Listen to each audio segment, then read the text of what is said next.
दोस्तों नमस्कार। मैं आलोक शुक्ला अपनी YouTube चैनल पर आपका स्वागत करता हूं। माध्यमिक कक्षाओं में गतिविधि आधारित विज्ञान शिक्षण की श्रृंखला में आज हम कक्षा 7वीं की विज्ञान पुस्तक के पाठ अम्ल, क्षार एवं लवण को पढ़ाने के बारे में चर्चा करेंगे।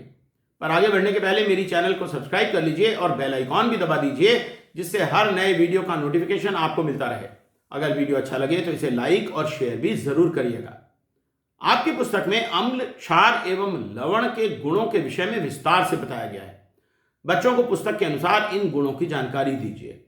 अम्ल एवं क्षार की पहचान के लिए विभिन्न प्रकार के रंजक या इंडिकेटर का प्रयोग किया जाता है। विज्ञान की प्रयोगशाला में प्रायः लिटमस कागज का उपयोग करते हैं, परंतु हम अनेक प्रकार के फूलों की पंखुड़ियों को कागज पर रगड़कर उनके रस से कागज को रंगीन बनाकर उसका उपयोग भी रंजक के रूप में कर सकते हैं।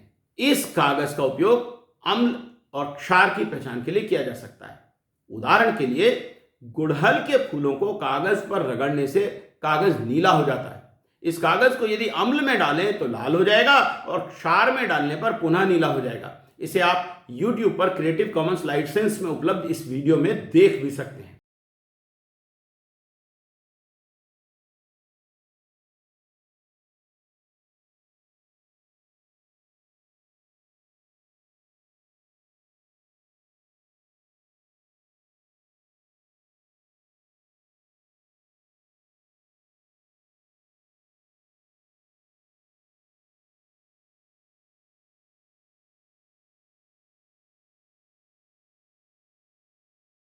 हल्दी का रंग वैसे तो पीला होता है, परंतु क्षार में ये लाल हो जाता है। इसे भी आप YouTube पर क्रिएटिव कॉमन्स एट्रीब्यूशन लाइसेंस में उपलब्ध इस वीडियो में देख सकते हैं। ये टर्मरिक में हम वाटर ऐड करते हैं और पेस्ट बना लेते हैं और इस पेस्ट को पेपर पर लगा लेते हैं। ये पेपर येलो कलर का हो गया है। अब हम इस पर डिटर्जेंट डालते हैं तो ये रेड कलर का हो जाता है, because turmeric acts as acid base indicator and gives red colour with basis. इसी तरह से पेट्यूनिया, पॉपी, जर्मेनियम आदि के फूलों का उपयोग भी किया जा सकता है।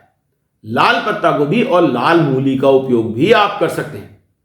यह गतिविधि कराने के लिए आप बच्चों से स्कूल के बगीचे से अथवा अपने घर के बगीचे से विभिन्न प्रकार के फूल एकत्रित करके मंगवाएं और उन्हें कागज पर रगड़कर फिर अम्ल और क्षार में डालकर देखने को कहें। अम्ल के रूप में नींबू का रस तथा क्षार के रूप में खाने के सोडे का उपयोग किया जा सकता है।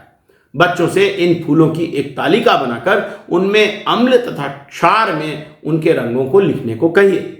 गंध से भी अम्ल और क्षार की पहचान की जा सकती है। कुछ पदार्थों की गंध पर अम्ल और क्षार का असर होता है। उदाहरण के लिए प्याज की गंध क्षारीय पदार्थों में नहीं आती। प्याज को एक कपड़े पर खूब रगड़िए, कपड़े को सूंघ कर देखिए, उसमें प्याज की गंध होगी। अब यदि इस कपड़े पर सोडियम हाइड्रोक्साइड का घोल डालेंगे तो गंध समाप्त हो जाएगी। इसी प्रकार वेनिला की गंध भी क्षारीय विलयनों में नहीं आती है। अम्ल धातुओं के साथ क्रिया करके हाइड्रोजन गैस तथा कार्बोनेट के साथ क्रिया करके कार्बन डाइऑक्साइड गैस बनाते हैं। यह दिखाने के लिए हमें गैस बनाने का प्रयोग कक्षा में करना होगा। इसके लिए एक कांच की बोतल में कॉर्क लगाकर बंद करिए। इसके बाद एक टब में पानी भर लीजिए। किसी बड़े मुंह की बोतल के ढक्कन को बीचों बीच एक छेद बना लीजिए और इस ढक्कन को एक ओर से थोड़ा सा काट लीजिए, जिससे प्लास्टिक का ट्यूब आसानी से उसके नीचे डाला जा सके। अब पास के अस्पताल से एक ड्रिप सेट ले आइए। ड्रिप सेट की सुई को कांच की बोतल में लगे हुए कॉर्क में इस तरह से घुसा दीजिए कि सुई बोतल के अंदर तक पहुंच जाए। अब छेद किए हुए ढक्कन को पानी से भरे हुए टब में रखिए और ड्रिप सेट का ट्यूब इस ढक्कन के नीचे डाल दीजिए। एक साधारण प्लास्टिक की बोतल में पानी भरकर उसे इस ढक्कन के ऊपर उल्टा रख दीजिए। गैस बनाने के लिए आपका उपकरण तैयार हो गया। पहला प्रयोग करने के लिए कांच की बोतल में थोड़ा सा जिंक डालिए और उसके ऊपर हाइड्रोक्लोरिक अम्ल डालकर बोतल में तुरंत कॉर्क लगा दीजिए। किसी भी साधारण टॉर्च सेल का बाहरी खोल जिंक का बना होता है, इसलिए आप आसानी से जिंक प्राप्त कर सकते हैं। आपको एक गैस बुलबुलों के रूप में टब में ढक्कन पर रखी हुई बोतल में जाती हुई दिखेगी। बोतल भर जाने पर उस बोतल के मुंह पर हाथ लगाकर उसे बंद कर लीजिए और बोतल को उठा लीजिए। अब आप इस गैस के गुणों की जांच कर सकते हैं। यदि इसके पास माचिस की जलती हुई तीली लाई जाएगी तो यह नीली लौ के साथ जल उठेगी। इससे पता लगता है कि गैस हाइड्रोजन है। इसे YouTube पर क्रिएटिव कॉमन्स लाइसेंस में उपलब्ध इस वीडियो में देखिए।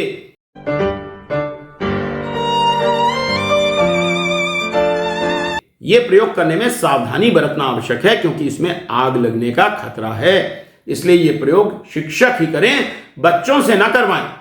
दूसरे प्रयोग के लिए हम चॉक का उपयोग कर सकते हैं। कांच की बोतल में चॉक रखकर उस पर अम्ल डालने से एक गैस बुलबुलों के रूप में बनती है और टब में ढक्कन पर रखी हुई बोतल में भर जाती है।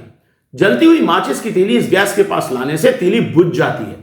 कार्बन डाइऑक्साइड गैस से माचिस की तीली के बुझने को आप YouTube की क्रिएटिव कॉमन्स एट्रीब्यूशन लाइसेंस में उपलब्ध इस वीडियो में भी देख सकते हैं।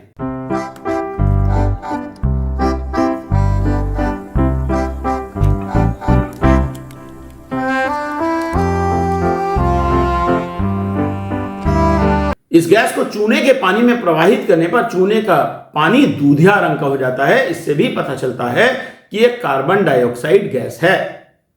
क्षार बनाने के लिए हम मैग्नीशियम को जलाकर उसकी राख को पानी में मिलाकर मैग्नीशियम हाइड्रोक्साइड बना सकते हैं। मैग्नीशियम का तार पटाखों की दुकान में आसानी से मिल जाएगा। पेट की एसिडिटी को कम करने की दवाएं भी क्षारीय होती हैं। आइए अब उदासीनीकरण और लवणों के बारे में जानते हैं। कोई क्षार एक बर्तन में लीजिए। अब इसमें थोड़ा सा फिनोप्थलीन का घोल मिला दीजिए, आपको गुलाबी रंग दिखेगा। इसके बाद एक स्याही का ड्रॉपर लेकर किसी अम्ल के घोल को बूंद बूंद करके क्षार में तब तक मिलाइए जब तक घोल रंगहीन न हो जाए। इस समय घोल में न तो अम्ल है और न ही क्षार है। अम्ल और क्षार एक दूसरे से रासायनिक क्रिया करके लवण बना देते हैं। इस बारे में आप कुछ गतिविधियां भी बच्चों से करा सकते हैं।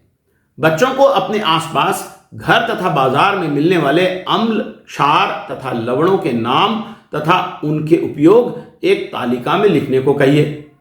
अम्लीय, क्षारीय और लवणयुक्त पदार्थों के चित्र एकत्रित करके उनका एक कोलाज बनवाइए। YouTube की चैनल थिंक टैक पर creative commons attribution licence reuse allowed में उपलब्ध ये वीडियो बच्चों को दिखाकर अग्निशमन यंत्र का मॉडल भी बनवाइए।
तो आज हमने अम्ल, क्षार और लवण के गुणों को समझाने के लिए विभिन्न प्रकार की गतिविधियां सीखी हैं।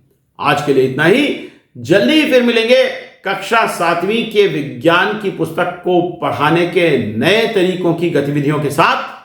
तब तक के लिए नमस्कार।